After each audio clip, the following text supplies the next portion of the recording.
So wewe kama uko unajuana na certain person na unaona like screenshots zake ama ukipost kumhusu ina trend, acha kukemea hiyo kitu. Acha kukemea. Juu hadi wewe ukiwa na msee fulani then kitu happen, utakuwa una try kumon na utamon through posting the screenshots na picha zake. So sijui mbona watu wamekuwa like all of a sudden like ni weird sijui nini ukipost mtu. Kwani shida ni nini pia? Although yako ya bahati screenshot ya kupost like kitu kama hiyo hapana. Hii inaonyesha na vile pia uko nje watu wako na viburi. But ishi na watu fit. Ishi na watu fit pia. Juu ni sote tuko kwa safari bana.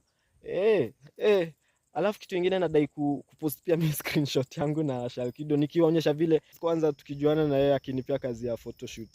Ile wakati kwanza nikianza photography vile mtu kwanza huko desperate una DM celeb. Hiyo time Shalkido alikuwa ashaingia asha hit na wakiwa sailors. Nakumbukanga. Na hiyo time ndo pia nilikuwa nimemaliza like photography school. So unapata nilikuwa natafuta mtu wako na influence yenyewe. So unakumbuka ile song ya Sailors ile ya kwanza ile ilivuma. Imagine uko hapo juu na ku DM na una reply immediately. Unajua hiyo si kila celeb fanya hivyo. Hebu jaribu saa hii. DM ule msanii ana trend saa hii, ili waamini Shalkido alikuwa msee humble. DM saa hii msanii mwenye ana trend. Anything ukimuitisha anything either service. Hadi hata kama ni for free unamuoffer uone ama ata reply. Imagine ukijana ali reply na kanipea kazi. Na nashukuru sana na upumzike fiti manze Shalkido.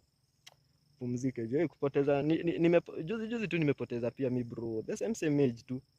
Kijana mdogo sana. Na najuanga kupoteza mtu la age ndogo. Kwangi kitu rahisi na mchezo. Kwanza kwa hii creative industry, nimepoteza msee mmoja creative na mngori. Ako kwa comedy, ako kwa music, ako kwa kudirect, kusongwrite. Kwanza kusongwrite mnoma sana Shalkido. Unajua ninyi ni kama tu mulisikiza part ile yake ya ugenge ile.